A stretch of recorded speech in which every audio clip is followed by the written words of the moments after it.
Good morning, folks. 9:05 on the dot. Yay, we made it in here exactly on time today. Anyway, we're going to be jumping into some rigging today on one of the D&D series. Kind of neat to take a little bit of a break from the actual daily sculpting on this stuff and push some of these closer to in-app completion for Daz Studio or other apps, things like that. And during the chat yesterday and definitely afterwards, I got some requests for rigging. So that's something that's a lot of what I do. I get called on a lot to do rigging, both inside and outside the Daz Studio market and other places. So we're going to get into that. So let's take a look and see. Let's go over to Daz Studio. Okay, cool. So there's a couple things I'm going to touch on in preparation for this. I've gone ahead and brought this guy in, but you can see he's down below the ground plane. That's because I was concept sculpting him kind of willy-nilly in Zbrush and didn't really bother. There's really not a whole lot of reason to bother making sure it's on the ground plane there when you can just fix that later, really easily. So I do, however, need to have his HD shaping because I want to keep that. I need to have his HD shaping in place. And I need to put some eyes in him. So inside Maya, I've pulled together some eyes. And his mesh doesn't exactly conform to those eyes right now, but we're going to fix that. There's a number of little things that we'll tweak once we're ready to start rigging it. So also, I can see his back feet maybe are a little floaty, a little bit above the ground. So there's a bunch of stuff like that that'll get ironed out now that we're in Daz Studio. That's kind of the difference between a sculpt that's for concept versus something that's for production. Because something that's for concept, you can have all kinds of little errors and things in it. It doesn't matter. It's really just there kind of to hold the idea. Once it gets into production, though, then you need to kind of fix things, tweak stuff out. So I've imported the mesh for the Basilisk and given him some subdivisions, set it up to a subdivision level of 4. So I'm not going to take it just that high yet. And there you can see our sculpt transfers as an HD shape into this guy really, really well. Very happy with that. That is something, by the way, that if you are not a published artist at Daz, I don't know if there's a method for that inside Daz Studio outside of the regular plugin that they offer for vendors. So if not, I'm sorry. And that kind of sucks. But I'm one, and so I use it a lot. And as this creature is most likely going to find a home at Daz in its digital format, I'm going ahead and doing that. So, and with that in mind too, a lot of what I do in creatures and clothing and all kinds of stuff at Daz is I'll have lower res meshes, not as low as it used to be, but lower res meshes that then have HD level details that kick into them through that morph plugin. So let's continue on. Here is our creature, and his eyes are parented to him right now. So I'm going to just hit Control D to drop him to the ground there.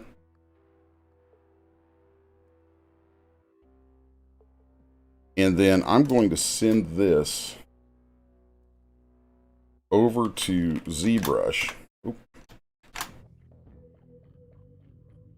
And I'm going to have it export at current resolution. So this is the stage where I'm going to make any final tweaks.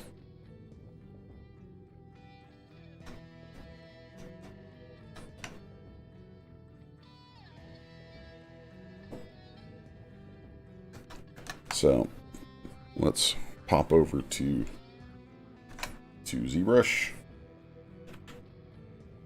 So here we can see that it's brought the eyes over with it as a subtool because they are parented to the mesh inside Daz Studio. That's exactly how I want that to behave, so that Inside here, I can make some small changes to this high-res shape, and these changes will transfer back over to DS as a morph, and that's going to cause the base polygon cage to shift as well. And that's going to correct the actual low-res base mesh the way that I need it to for these eyes. But I'll operate on that at the high res inside ZBrush so that I get that shape translated both up and downstream.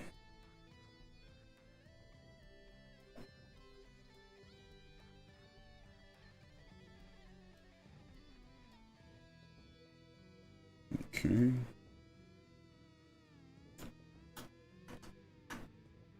that's going to take care of the eyes, I think. I might even make a couple of little changes to it while I'm in here, too.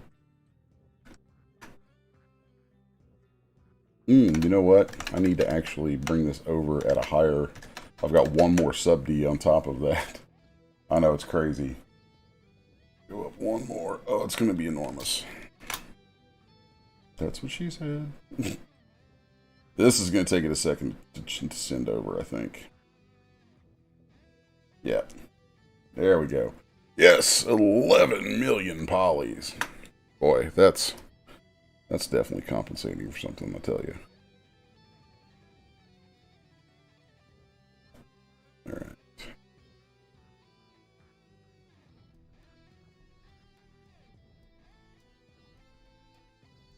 So I already have textures finished up for this guy, although they may end up getting some tweaks made to them once I do this stuff. Just depends. Depends on how much changes. Probably won't change this a whole lot. I'd say they're pretty much done.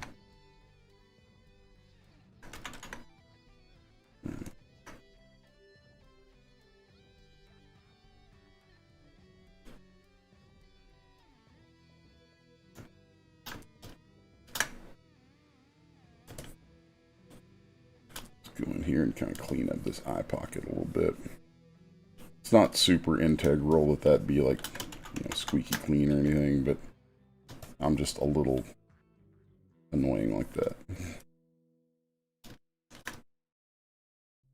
And I also want to kind of mess with these just a touch.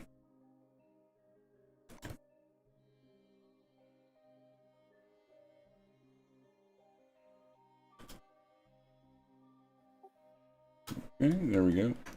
And we do have some folks joining us this morning in Discord, so you guys feel free to pipe in if you have questions or comments or anything as we're going. Should they choose to speak, their voices will be transmitted on the air in this broadcast.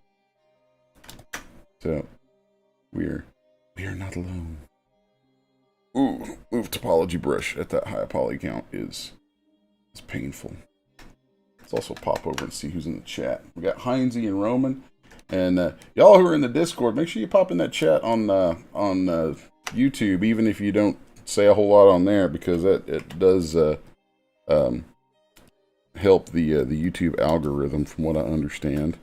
And while I am not looking, my goal is not to be a YouTuber. I do like the you know, do want to get the algorithm to play nice, because it's a good promotional area for me.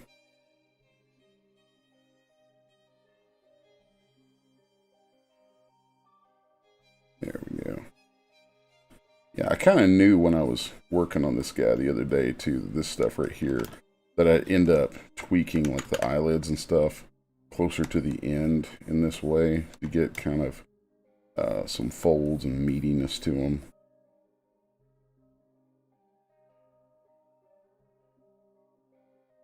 Mr. Meaty.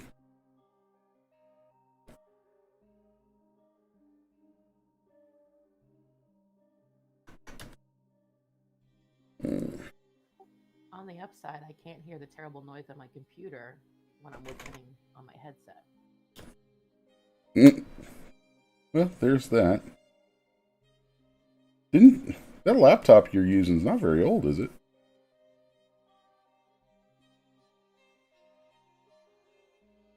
I don't think she heard me. No, I just bought it last year, which is why I'm a little annoyed with it. Hmm.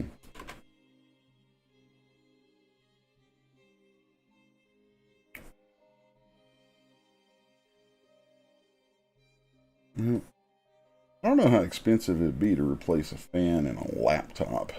I I like a laptop for some things, but I also kind of see them as this is horrible of me, but it's mildly disposable because they're hard to work on, in my opinion.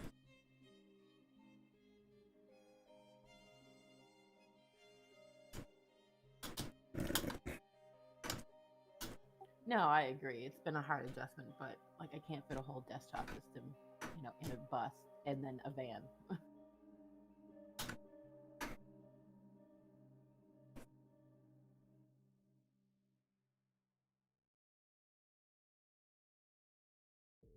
I'm surprised you haven't figured out a way to do that. Build some kind of storage in there that folds away or something with it, so you can like park somewhere and pull it out and do your thing. There's got to be a way to do that.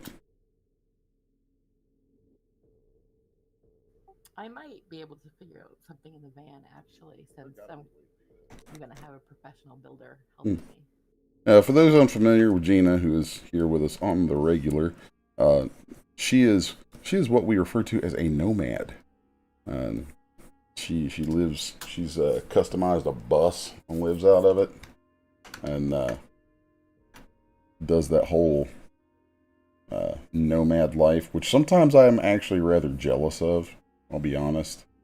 I really would dig the crap out of something like that. But, I am a large human being and she is not. So she can like have a little hobbit sized space on wheels and take it around the country with her. Whereas I would need something far larger, just literally physically taller. I've stepped into her bus before and I can't stand up in it. Not even mildly surprised that you called me a hobbit. Yeah, we've been friends a long time. We're on Hobbit basis. That's all right. I'm basically an orc, so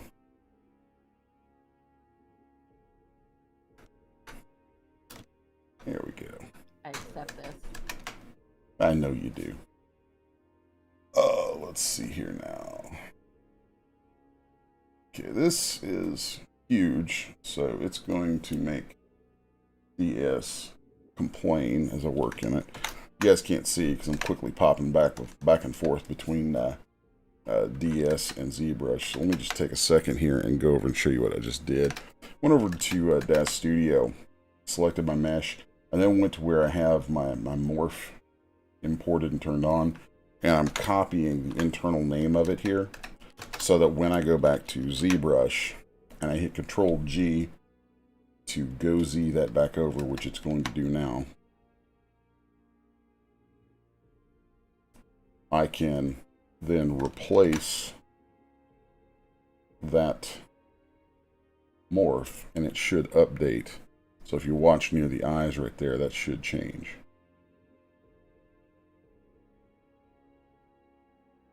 Let's give that just a moment.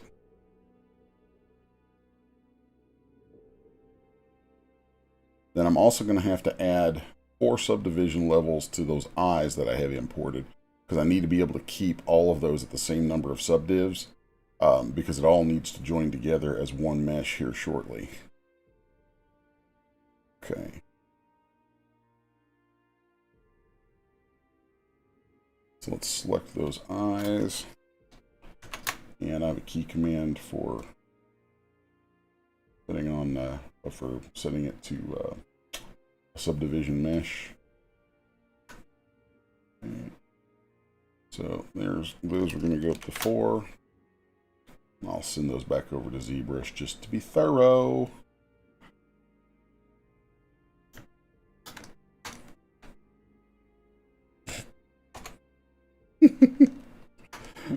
Sometimes growing up, my kids would, I'd want them to be thorough for something, like to reinforce literature to them. Sometimes, as a joke, I would say, "Are you going to be William Henry David?" And they'd be like, "What?" I'd say, "Thoreau."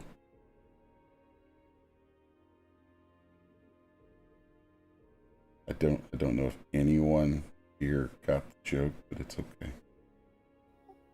Your kids must hate you. They do. I got it. They really do. William Henry David, thorough, Dad. We know. Be thorough. Thank you.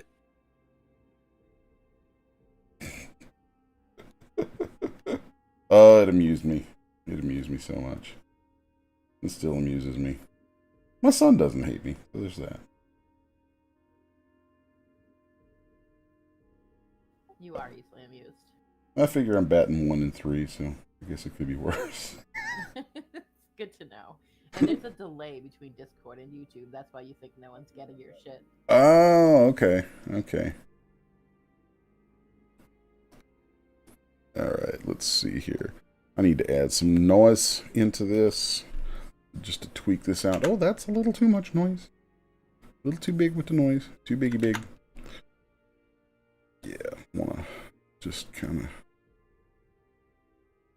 work the rest of this out here.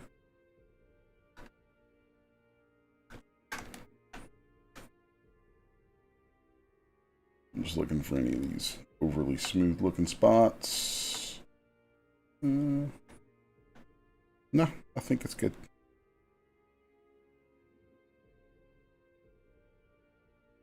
Might make these claws a little crispier in the high res here. Not sure. Let's see. A little more delineation there. Might not be a bad idea.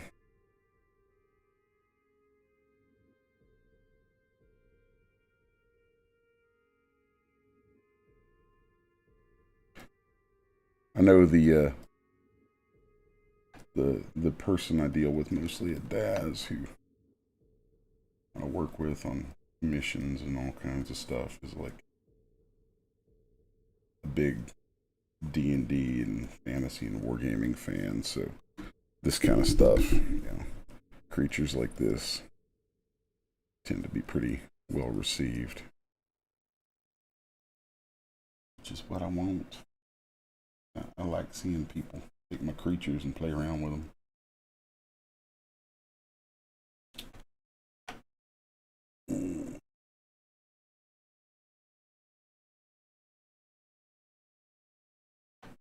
I do love my critters.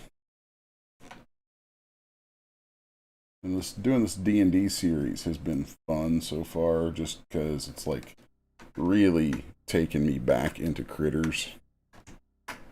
And that's kind of, in the space of 3D, creatures is really where I belong. That's what I enjoy the most, for sure.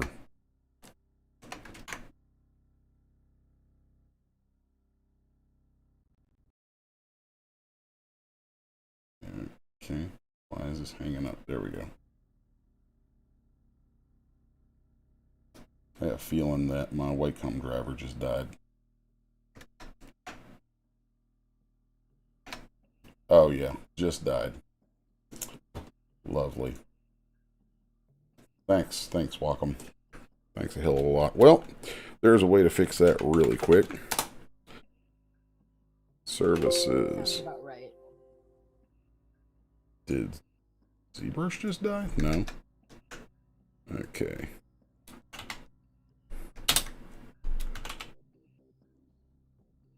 Your screen's still on Daz, so we can't see what you're doing in ZBrush. Okay, well, I'm going to switch the screen over to ZBrush real quick. Maybe. Oh my god, I got multiple things like trying to die on me here. Well, that's... I wonder if OBS is killing it. Boy. That's... something is going on. I thought I was the only one with computer issues this morning. Okay, so... there's ZBrush is back. Oh yeah, OBS is froze. Alright. Restarting OBS then. Oh wow, I'm gonna have to force quit OBS. Holy crap, man. What is OBS?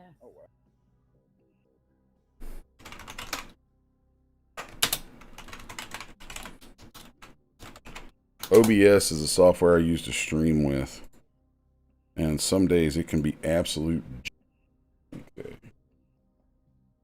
Alright, so it should be back up. Alright, later, Ben. Ben is heading off. Over in the chat, we got Heinze, Roman, Sean, Ben, and Gina. Now then, let's see if... Oh yeah, that totally killed my Wacom driver. So now... So, well, let's just include this, because some folks might stumble across it, and it could be interesting. If a Wacom driver dies on you, which it actually does semi-regularly, you, if you hit, let's close this, and I'll hit here. I'll hit start, and then just type services, and I'll pull this up, and then I'll type like WAC just to fast track down to Wacom Professional Service on here, and then hit restart. And boom, we're back. So now it may have killed my pressure sensitivity. Yep, I'm gonna take a full damn restart of my machine to get my pressure sensitivity back. Ooh, Wacom. Wacom, come on. Really? Alright, let's see if I can... Sometimes if I pop over into the Wacom dealio here, okay, there's some pressure sensitivity with ZBrush. Close that up. Let's see if that got us back anything.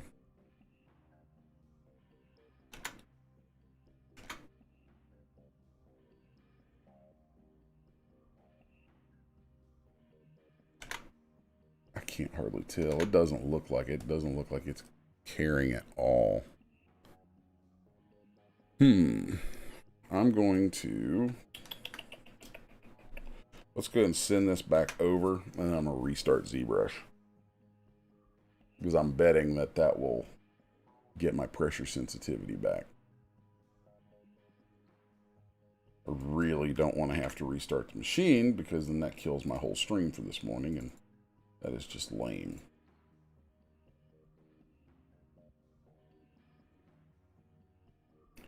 So we'll bring this stuff back over here. I should see some more changes in the claws.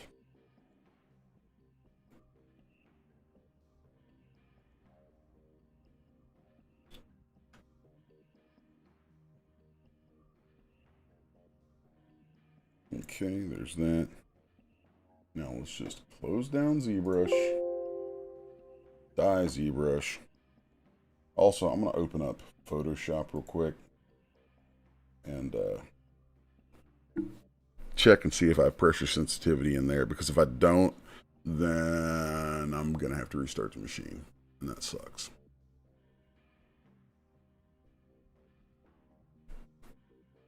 So let's just fire up a new document.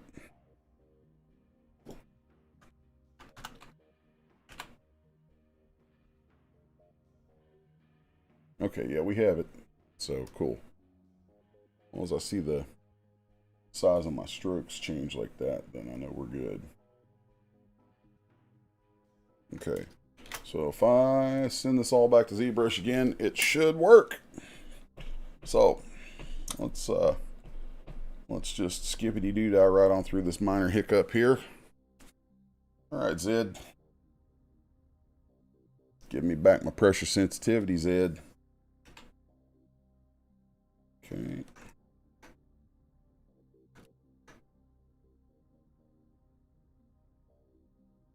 Yay, it's back. Cool.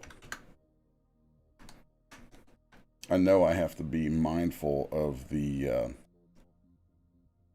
of a lot of undos right now because this is an 11 million poly mesh. That means it's a huge drag on memory. And ZBrush, God love it, will get a little wonky on that sometimes.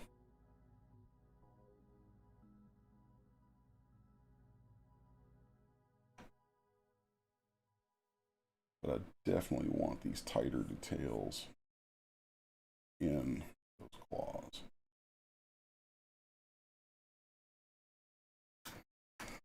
Alright, then we have any weird areas of too much smoothness? Yes, we do. Let's go back in and add some noise in here. Just a little bit. Yeah, there we go.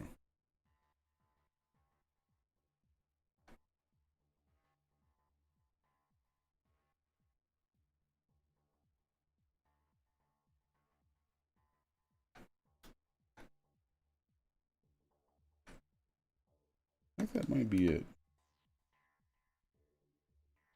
Let's add a little bit in around those, around the eyelids and the face.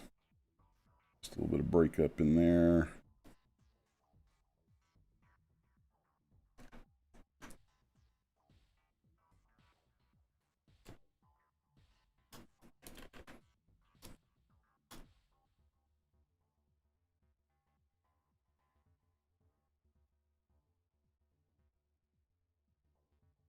Add some shape. A little something on that tongue, make it more interesting.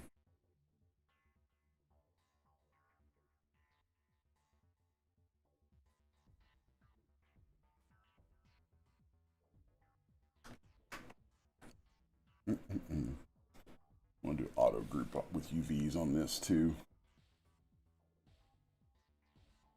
Because I think there's an opportunity there for me to pull a slick little trick to make sure that we don't end up seeing seams around the outer edges of the teeth back in Manga Studio. But that's going to take it a minute because it has to analyze 11 billion polys and break apart based on the UV shells. So it's chugging on that. While that's moving, I'm going to pop over to the chat. Heinze says, anything can happen in a live stream. Oh, yes. Oh, yes. We know that all too well. All too well, we do know that. All right. Did this finish up yet? It's still chugging on that.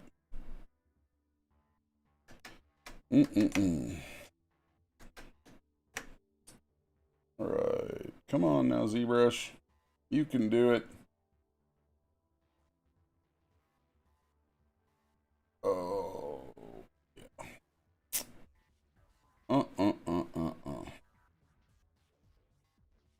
Auto group with UV at 11 million polygons was probably a bad idea.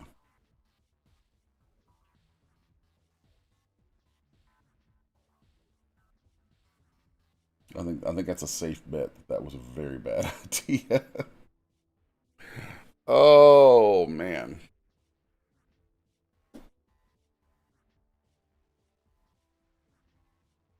So while you're doing that, I have a question.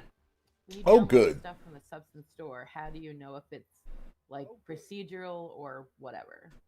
Like, you know, base material, whatever it's called. Say that again. Can you repeat that, Gina? Download stuff from the assets store Okay. on Substance. Mm-hmm. It's when you import it, it says, you know, you have to define what it is, procedural, base material. How do you know what it is? It should well, it should say in the store, but well, how are you importing it? There's a couple different ways to bring stuff in. File import. You should be able to just drag and drop it into your library, and it would automatically read it and know. I'll have to actually see in From my person. folder? Huh? What's that? From the folder I downloaded it into? Yeah.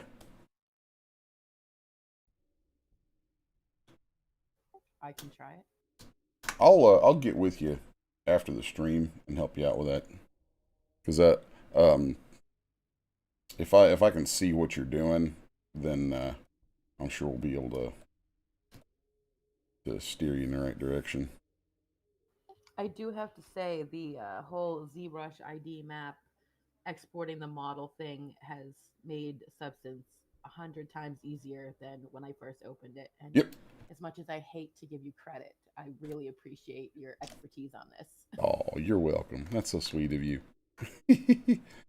uh, I promise I won't even be smug right now. I'm glad I could help. Well, that'll be a first. Shh. I'm a nice guy. Don't tell anybody. Oh. So let's just reshape. I want to reshape these teeth a little bit so that I can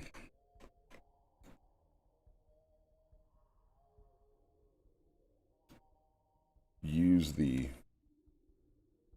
edge of the UV shell actually as a modeling tool right here.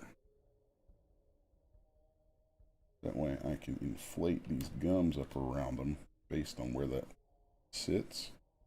And then that will tuck the actual edge of the UVs in the mesh. Like where you would see the seam will be tucked in where the teeth emerge.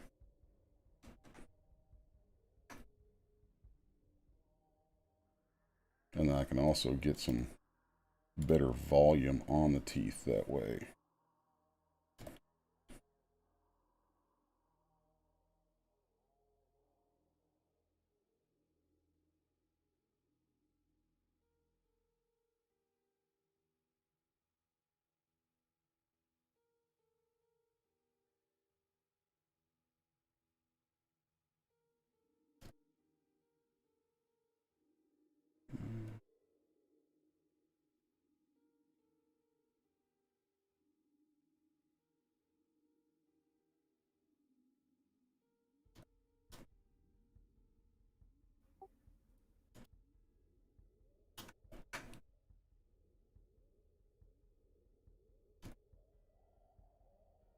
Alright, I'll just come back in and add a little bit here.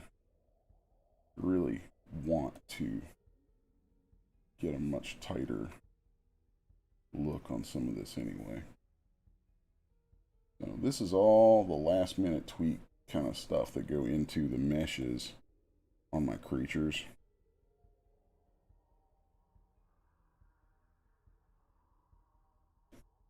And it's nice the way Daz Studio has matured so much. There's a lot of cool stuff that I can do in here now that just a few years ago would have been limited only to something like Maya.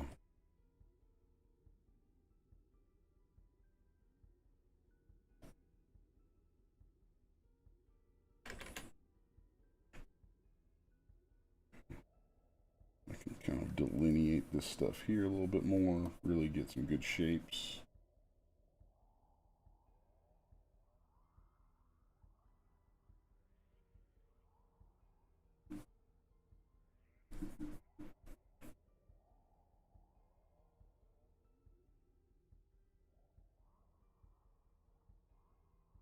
This is something Killian, my son, like seems to like doing on his creatures if they're reptilian, is actually drawing in all the scales. And sometimes I've griped at him. I'm like, that takes too long. But I will absolutely give him credit. The look can't be beat. Like, there's ways you can do that with alpha channels and stamping things in. But man, the how natural the stuff comes out when you just go in here and do it. It really It's unbeatable.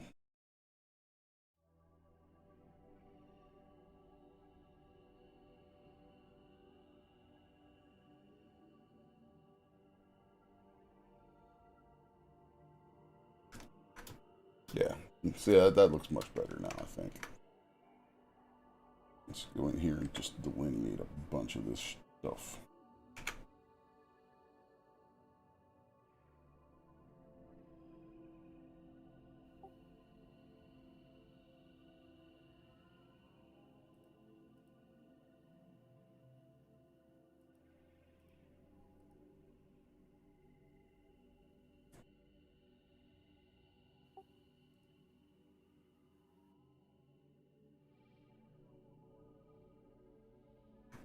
Ooh, at some point, Zbrush just shot a stroke across the eye right there. I don't like that. When was that? There we go. Oh, I don't like having to undo like that to find out where that was.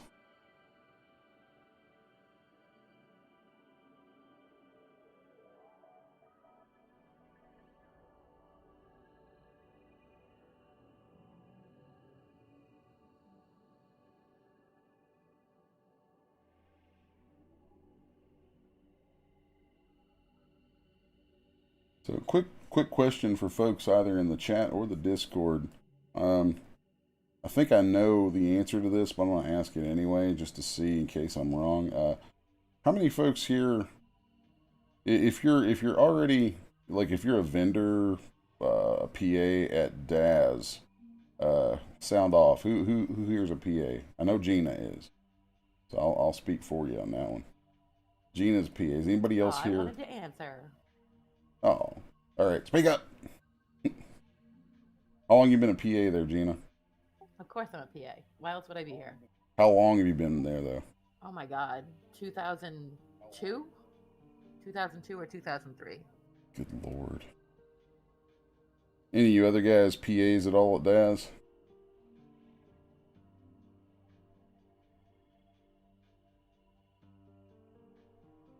I got no answer. At least in Discord. I can't see the chat right now. Let's see. Not yet. Sean says aspiring vendor. You have to remember, Les, there is a delay. True. Heinzie asks, Night Details and ZBrush, what key parameters should I keep in Daz when, I'm going to say, go Zing to preserve as much detail as possible? It's kind of a tricky question. I mean, pretty much anything you do in ZBrush can transfer back over to Daz, so it's not that much of a concern.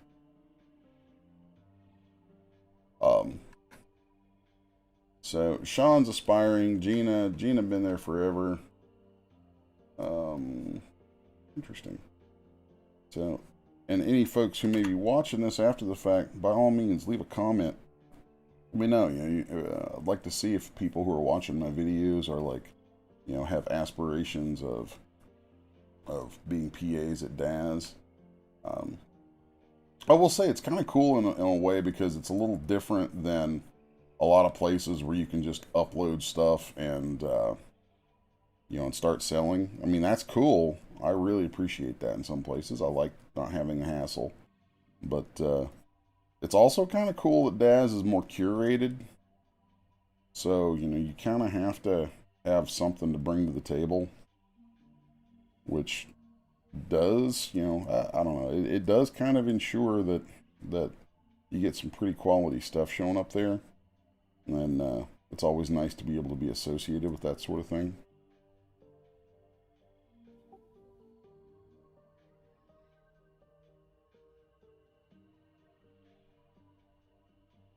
So any of my Daz friends who may be watching any of these, feel free to pop into the comments on YouTube sometime and get a little conversation going there about it. I'm curious as to people's experiences and what their thoughts are on things. I know there's a lot of history there. There's a lot of stuff that goes way back with Daz, with me and with other people. And I've been super happy with Daz over the last few years since I kind of came back over to them, started working with them. They've been very good to me.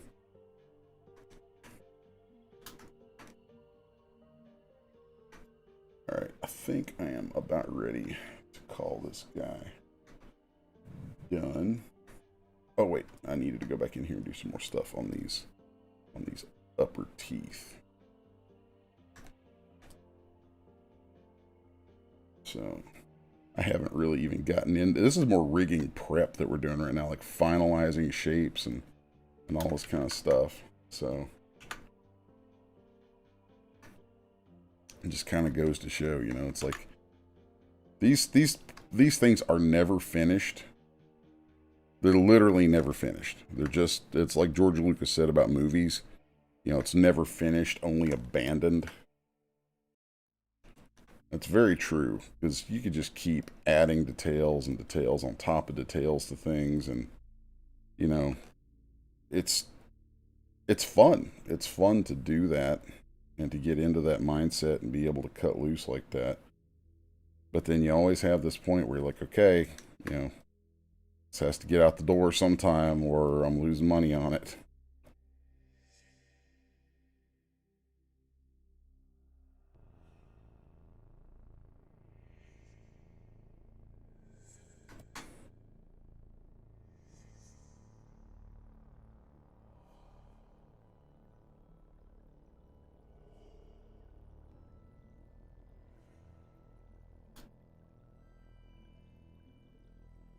Okay.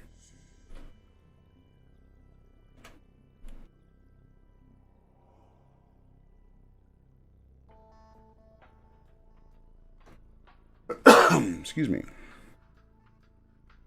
All right. Yeah, I just want to make sure I have all this stuff exactly how I want it before I go finishing it out or get into the rigging too deep.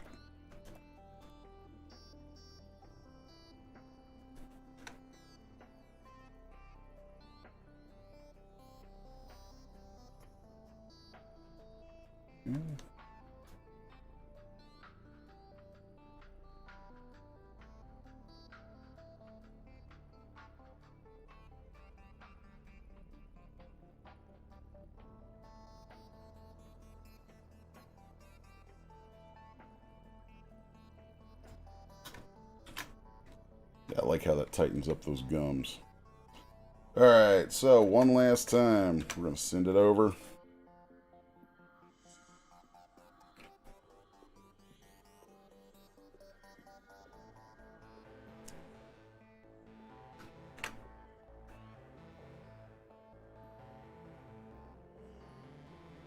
Alright, give that a minute.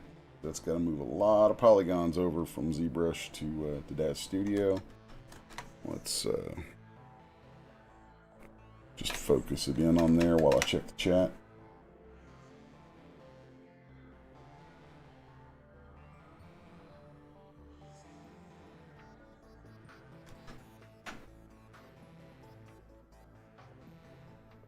And I should see the teeth change.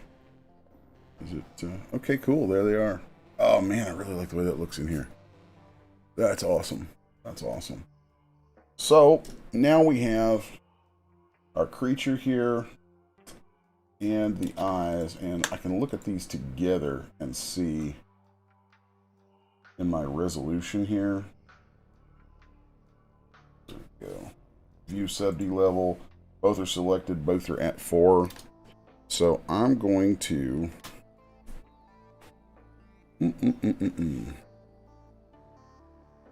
I am going to export all of this. So let's go here.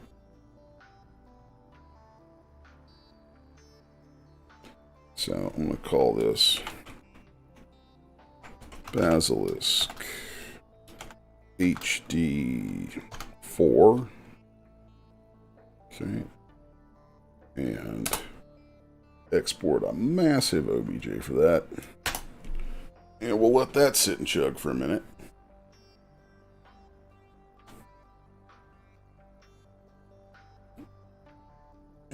I can't wait to get this guy rigged so that I can pose him and then do prints of him. Oh crap! I forgot. I gotta fix the feet. Well, I'll fix the feet at a low res. On the low res. So that's another nifty thing about working back and forth between Daz and ZBrush like this. I've done all the stuff that's at the high res, but I'll be able to also shift down to a low res and do it as well. Tweak some stuff. And then since the high res stuff is sitting on the low res cage as a morph at a high subdivision, like we can make broad sweeping changes at the lowest res on the base cage, and it'll actually ripple upstream to the HD stuff, so it really won't make a big difference. Like it won't hurt anything to do it that way. Boy, it takes it a minute to export.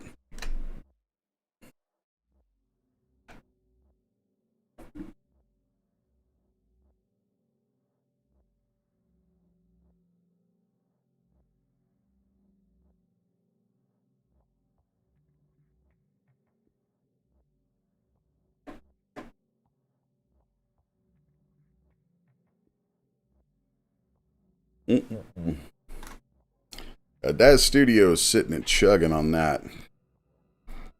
But I really need a single OBJ exported with the eyes and the body all cranked up to their highest subdivision.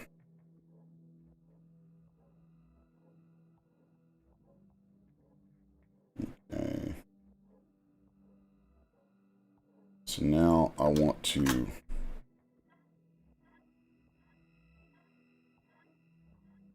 come back into this body here and take this to base resolution. Take the eyes to base resolution. And this is going to be a little scary looking, but I'm going to do it. So I'm going to export with deformations, all at the lowest resolution here. Okay. And then let's just bring that down here. Okay, symmetry is on. And I'm going to grab a move brush. And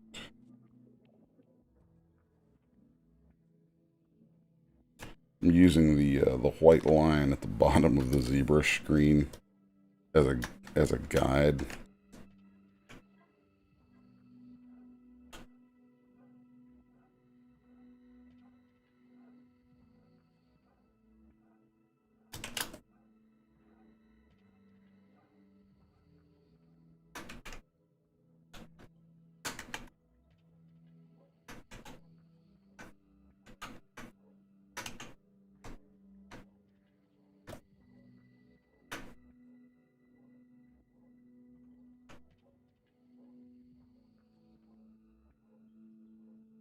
And since I am going to run out of time today, I think I'm going to try and schedule a morning where I get my son in here with us on this, because he actually is starting to learn rigging in DS, so he can come be my guinea pig, because I'm sure he'll have some really good questions and things, and it would be good for him to see this stuff. So there we've got this guy all down on the ground. Okay. And then, oh, that was funky. Then I'm going to bring this over as a separate morph. I'm going to call this shape correction. Let's just okay.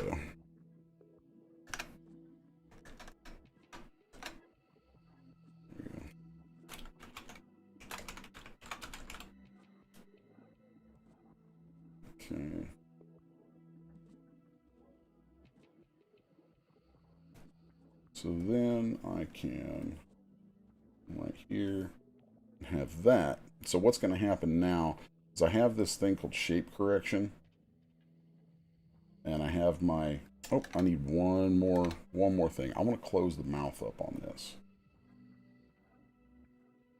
That way the default shape has the mouth shut. So let's come in here and look at this.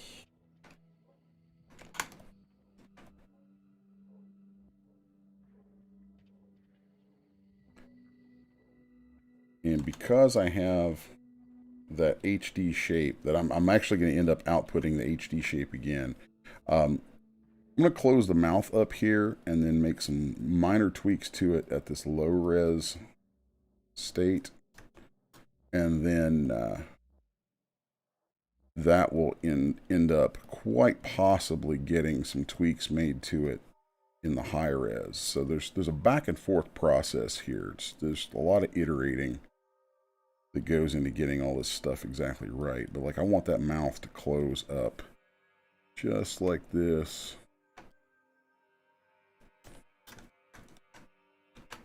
There we go.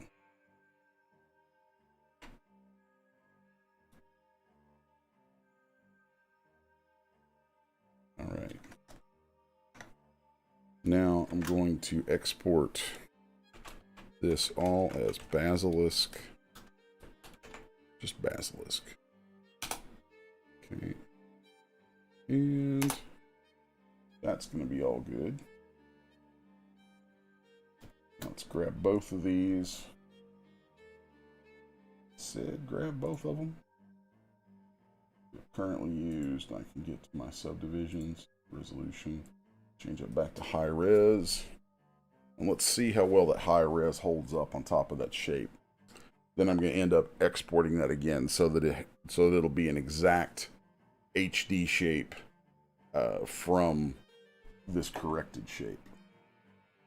Because if we tried to apply what I just exported a minute ago, if we try to apply that as a morph on top of the base mesh we just exported, then it's going to open the mouth up, and we don't want that. So this has everything combined. It's all rippled through from our corrected shape. It's solid, super solid, super duper solid. I like it. So let's export that HD one more time, and this time it's going to get everything there correspond with our corrected shape. Should be all good. Once I export this, I'm going to hide all this, import it again, import the low res again, subdivide it since it's now going to be all one mesh, and make sure that my HD shape is going to apply the way I intend it to. So I'll have to rename this video. I called it rigging, but it's actually going to end up being rigging prep.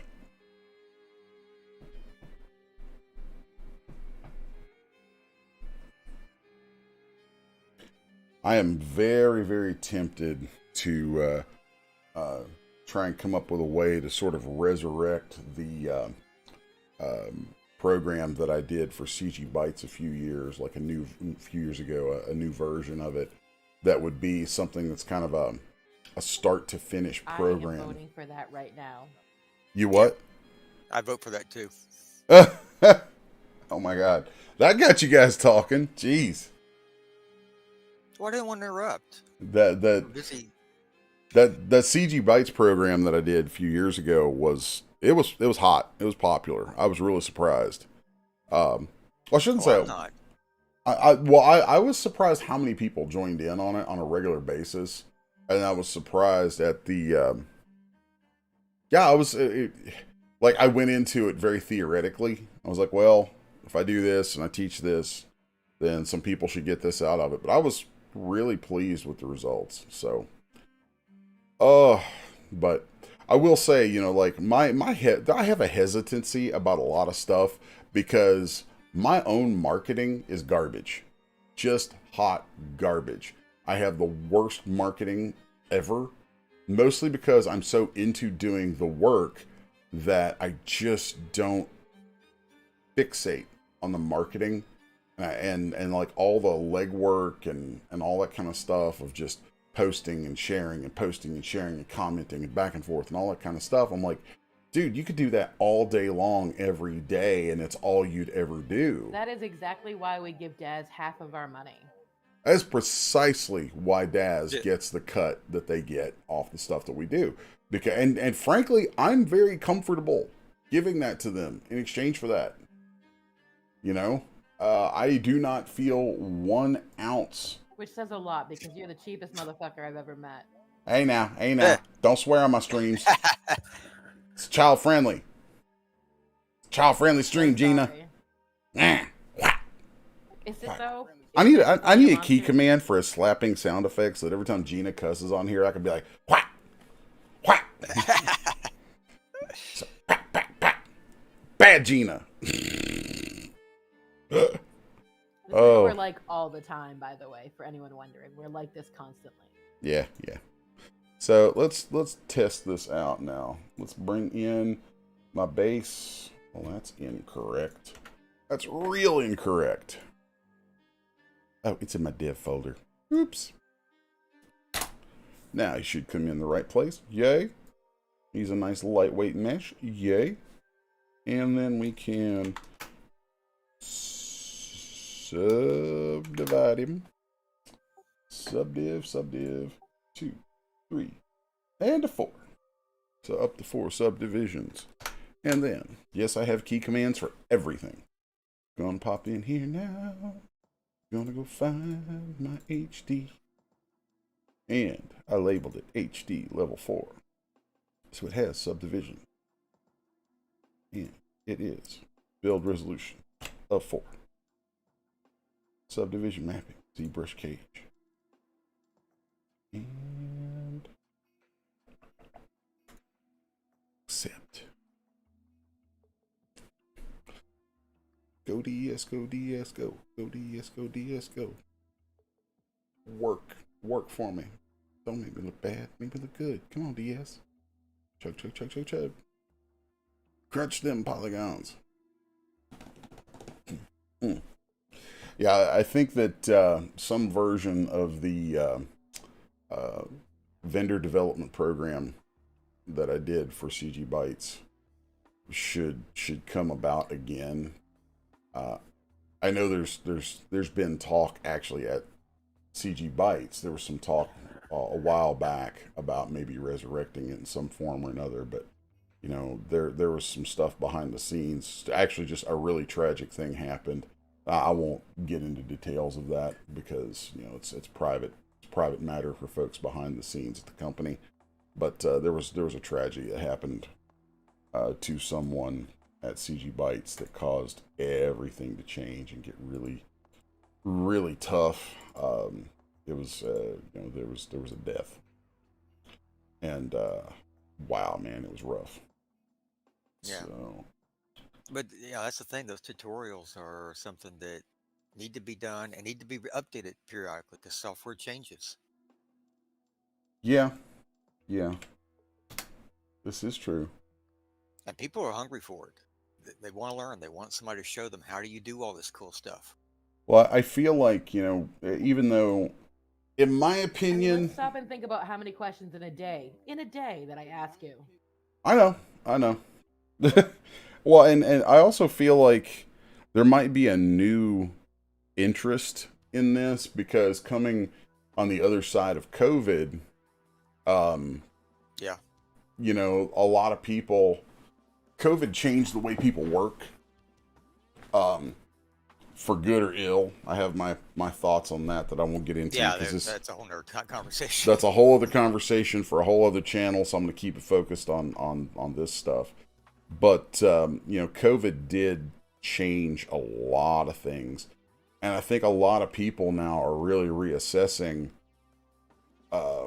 their career choices and are looking at ways they can, you know, work from home, and maybe people who didn't have work from home and got stuck at home are now like, well, what can I do with my time here? Oh, this is something I can do with my time that might be fun and creative and actually pay off if I got good at it. So, you know, it might be a thing. It might be a thing for me to look at you know, offering. But frankly, the big reason that I haven't really devoted myself to something like that again is I've put out 2 or 3 different courseware materials I have a bunch of different coursewares up at DAS. I have a huge library of courseware um, at Renderosity. And frankly, I don't really care too much for putting stuff out for free. Because, I mean, like CG Bytes, I got paid to do it. And that was nice. You know, that was good. And the amount of information I'll share, and the like when I get into doing that particular program, or now an updated version of that program, it's going to be a thing where I am taking you from the absolute beginning. Like, we're talking some base level modeling, um, all the way through being able to do fully realized products that you could sell pretty much anywhere. You know, the goal being able to have quality enough products that you'd be accepted as a PA at DAS. But, you know, you could also sell at Renderosity or CG Bytes, or even on your own site.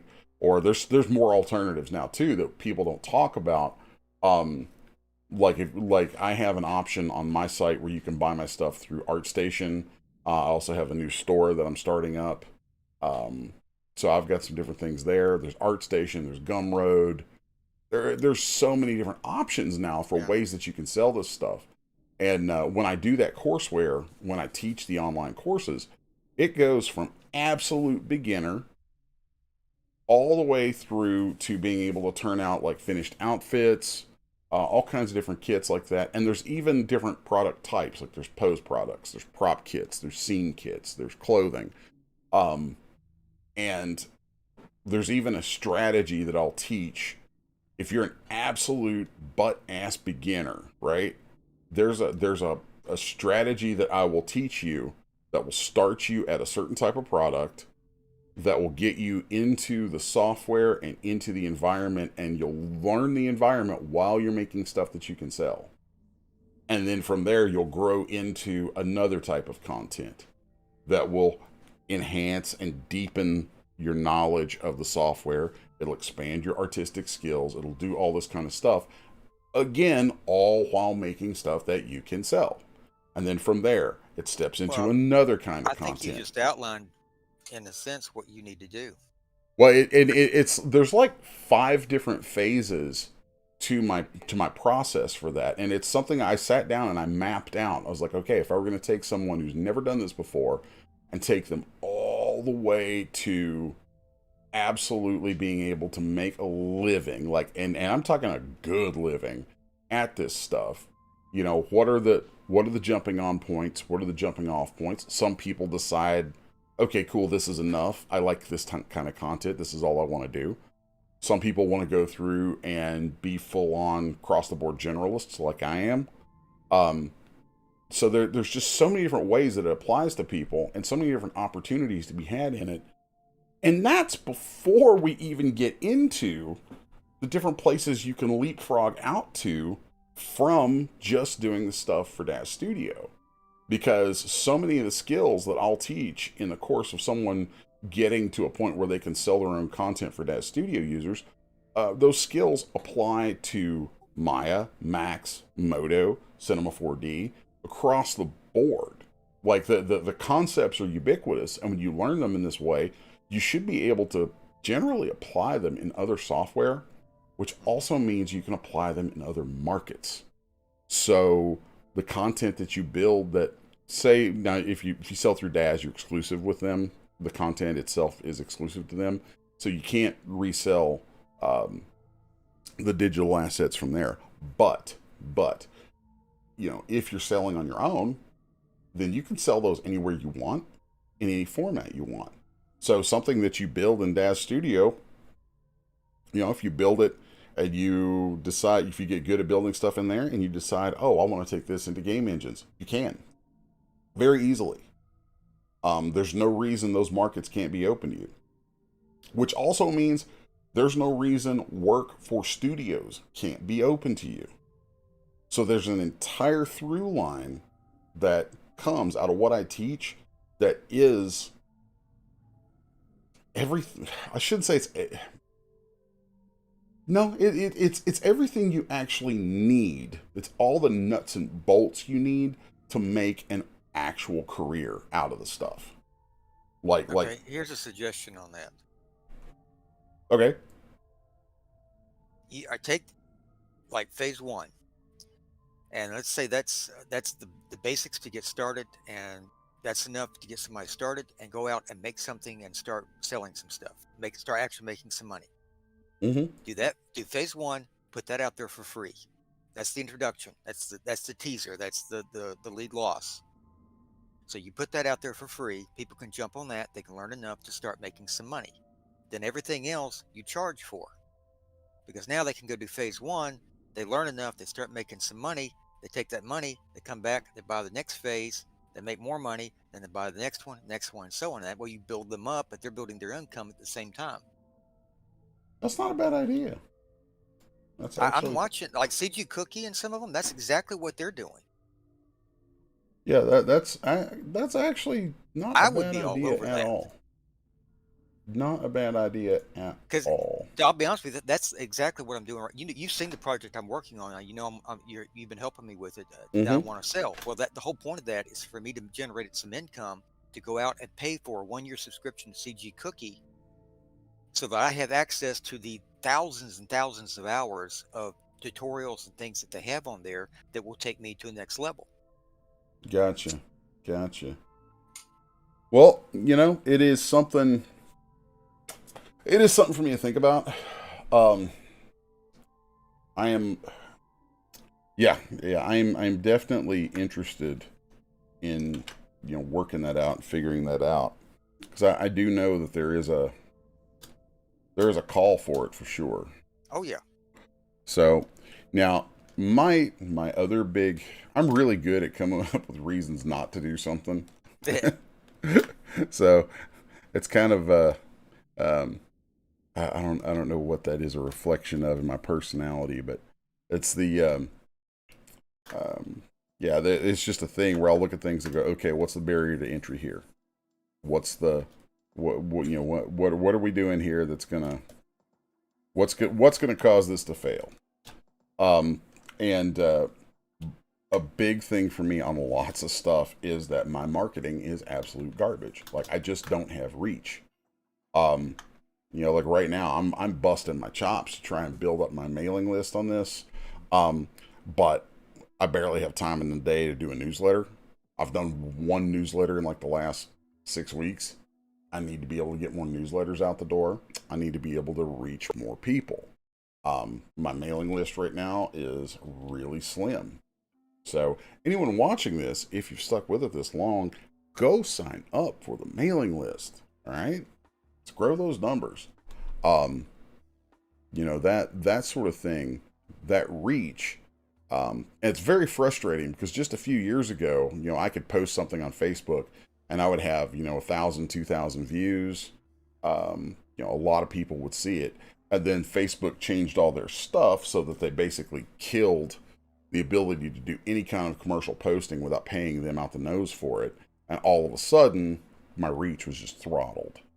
So that's something that I get very, very frustrated over. Um, and if anybody listening, anybody hanging out or whatever, has some thoughts on that, some clues on that, I'm all ears. I'm all ears because I am investing right now and trying to build and trying to grow that aspect of things. And it is frustrating, absolutely frustrating to see how throttled,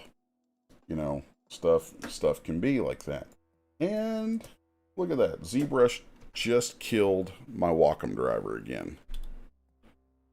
This is really ticking me off. Really, really ticking me off. It's a memory issue, I know. It's a memory issue that ZBrush has. And it regularly does this garbage.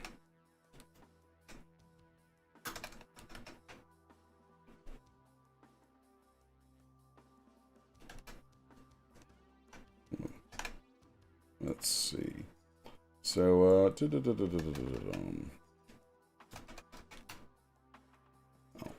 anyway, yeah, I could see in here that the eyes had a little issue from the subdivision.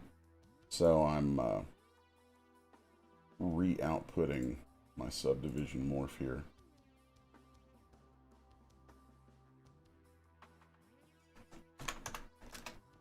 So I'm going to send that back over, then kill ZBrush and get everything reset for, you know, get my Wacom reset.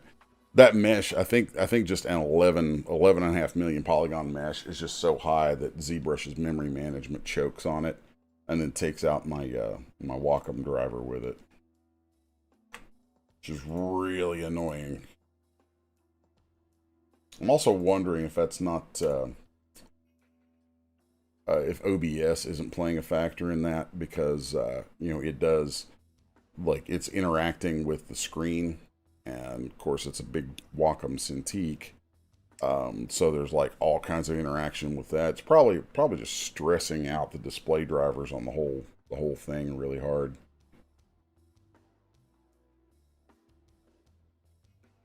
So we'll get that over in here. I think we're going to call it a day on that. I really meant to get into some rigging, but this was good. This was a lot of rigging prep and getting my shape really finalized and ready to go to my final rigging.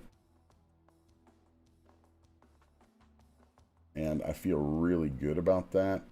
I will, yep, I can see. I'm going to, I think one thing I'm going to still need to do is, so I need to output my HD one more time. In the end, I'll have to apply this as a morph one more time after everything gets rigging in it. So we'll output this HD shape. Then I'm going to output the low res one more time, just to be sure that they're exactly compatible with each other. From here, I'm going to need to take the low res someplace and divide it off by create materials for the legs and the body, so that those are separated and can have separate texture maps applied, since they are UDIM'd from each other. And then we'll have the eyes will sit in their own UDIM tiles. Yeah, at that point, that'll all be ready to apply maps and things to, which I already have the maps for. I output those yesterday. So we're close to being able to look at this thing with textures on it in here, and then be able to get the rigging actually up and running. So that's pretty cool. I want to pop back over to the chat while that is exporting. I'm going to be finishing this stuff up off stream. So let's just, I'll leave it focused right here for now. Hey, Tassos is on for a minute. We're just about done, man. Don't know how far back he came on. Doesn't timestamp stuff. Oh. Interesting. Let's see. Any other questions or comments out in here? Okay, cool. All right, guys. Well, I am going to, let's pop over to here. All right. And did OBS freeze? Looks like OBS froze again. Boy, that's a hell of a face it froze on, too. Stream up again. Ah, the joys of live streaming. There we go. Now we're back.